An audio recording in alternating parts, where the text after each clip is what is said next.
Hola hermanos y amigos, con otra música muy distinta. Empecemos el día 15 de octubre, que es el lunes, recordando en que estamos en el vídeo 319 y en Lucas, sigue Lucas, pero en el capítulo 11 del 29 al 32,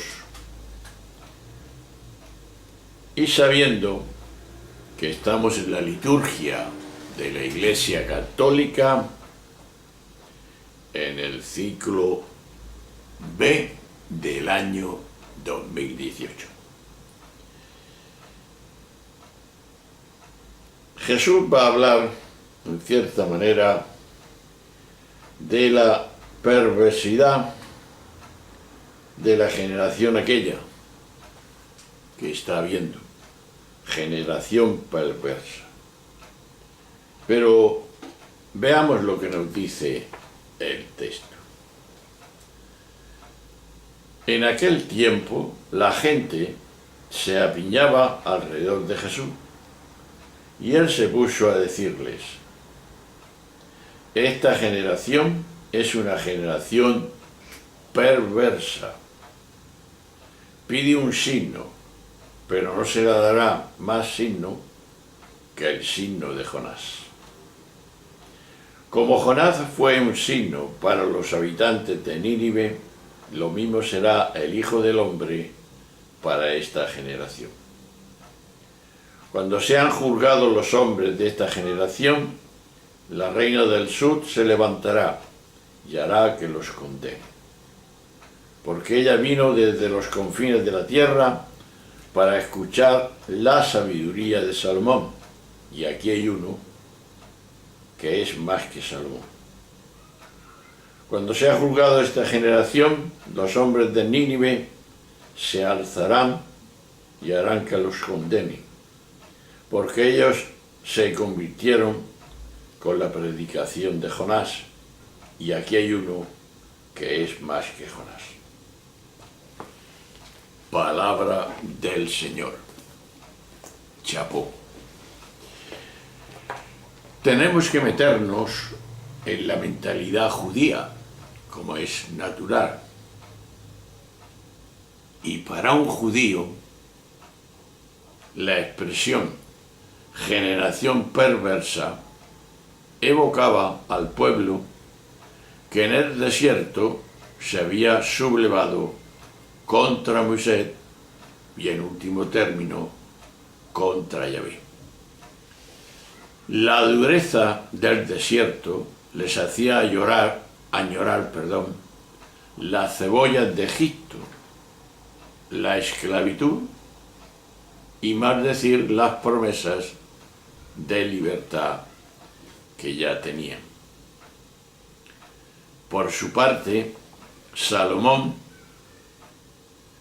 personificaba la sabiduría, y Jonás fue el profeta cuya predicación, tras su huida miedosa, consiguió que la ciudad de Nínive se convirtiera. Por eso el evangelista trae esas dos figuras, para mostrar la superioridad de Jesús, que está dicho con las palabras que hemos oído. Uno que es más que Salomón y más que Jonás. La comparación es uno de los mecanismos característicos del ego. La mente, al mismo tiempo que delimita, separa y analiza, etiqueta y compara. No puede funcionar de otro modo. Pensar que es sobreimponer nombres y formas, etiquetar a todo lo que aparece. Al hacerlo, no solo tiene que recurrir a referencias conocidas, por lo que pensar implica mirar lo nuevo desde lo ya conocido, sino que se ve obligada a comparar. El yo, el ego, que es fruto de la propia actitud o actividad mental, un pensamiento más que gracias a la memoria se arroga una sensación de continuidad. Se sirve de aquel mecanismo como modo de afirmarse y de sentirse superior a los otros. Precisamente porque es inexistente, se ve forzado a afirmarse constantemente en una mecánica y cansina repetición del ego, del yo y el mío. Y su propia inseguridad lo lleva a aparentar una superioridad a toda costa. La comparación, por tanto, es indicio de que la persona se haya identificada con el ego, con el yo, y que se mueve en el modelo dual mental de cognición. Por el contrario, y aquí viene la solución, es la no dualidad. Cualquier comparación carece de sentido. En todo caso, puede tener cierta utilidad en el nivel relativo de las formas, pero más allá de eso, solo manifiesta ignorancia y no sabiduría. Claro, así surge una pregunta. ¿Cómo podría compararse lo que, a pesar de las diferencias aparentes, es lo mismo? Salomón y Jonás, Jesús, no son iguales, pero son y somos lo mismo. En cada uno y en cada una de la vida se manifiesta a su antojo, formando todo el entretejido que aparece en esta impresionante representación del teatro del mundo. El ser humano está en esa representación.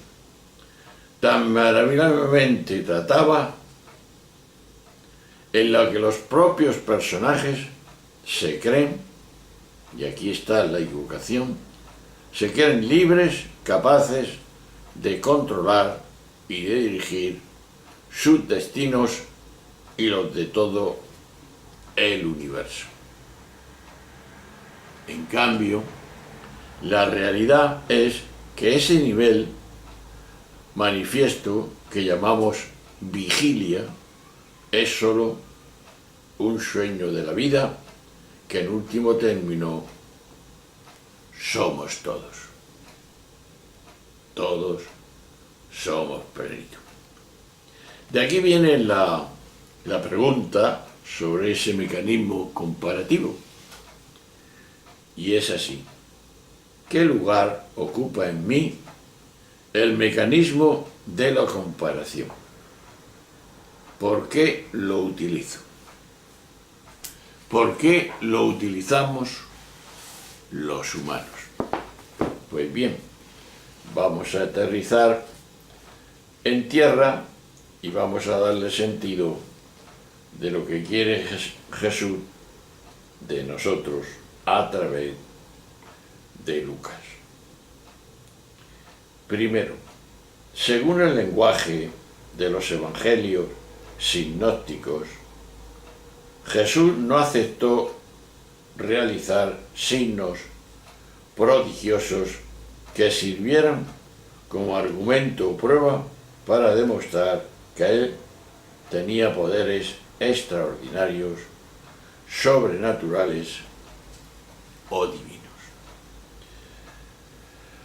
No parece, pues, que los hechos prodigiosos que se encuentran en los evangelios se puedan interpretar como argumentos para demostrar la divinidad de Cristo. No. En la historia de las religiones, y esto es un hecho, se advierte que por lo general la experiencia religiosa es experiencia de lo extraordinario y no de lo ordinario. Porque para el común de los mortales, y ahí estamos todos, lo extraordinario es lo que se asocia como lo divino. Así vemos y así piensan los mortales. Ahora bien, a partir de esta experiencia de siglos, de muchos siglos, la novedad y la genialidad de Jesús estuvieron sobre todo en que situó la experiencia religiosa no en la experiencia de lo extraordinario, sino en la experiencia del humano.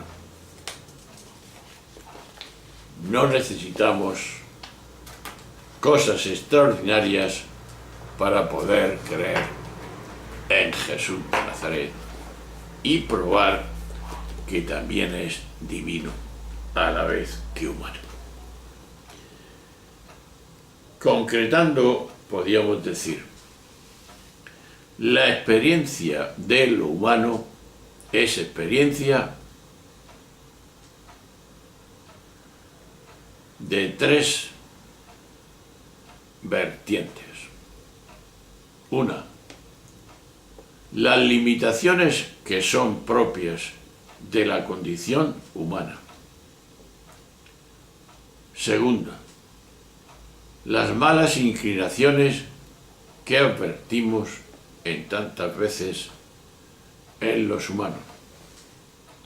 Y la tercera, la bondad amorosa y libre que también y tan generosamente encontramos en las personas más profundamente humanas.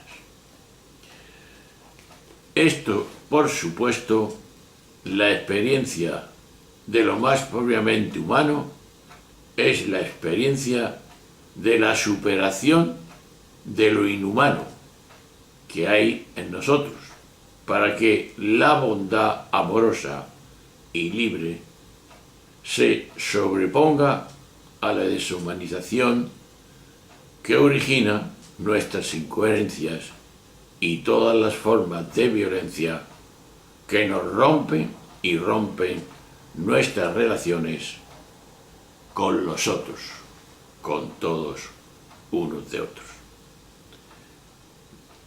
Esto es que representa la reina del sur que hemos leído y los habitantes de Nínive, que eran gentes que se convirtieron y antepusieron las convicciones propias de la fe a todo otro interés, ambición y egoísmo, egocentrismo, el ego. Pues bien, ahí tenemos unas preguntas que contestar a nuestro corazón y a nuestra mente, que serían en las que estamos diciendo y hemos dicho al principio, como siempre. ¿Qué lugar ocupa en mi mecanismo de la comparación y por qué la utilizo? He ahí esas preguntas para que tengamos tiempo de reflexionar, para poder seguir más libremente a este Jesús que lo quiere todo pero que sabe que cuando nos entregamos totalmente, entonces encontramos la felicidad que buscamos. Un abrazo, hasta luego, hasta siempre.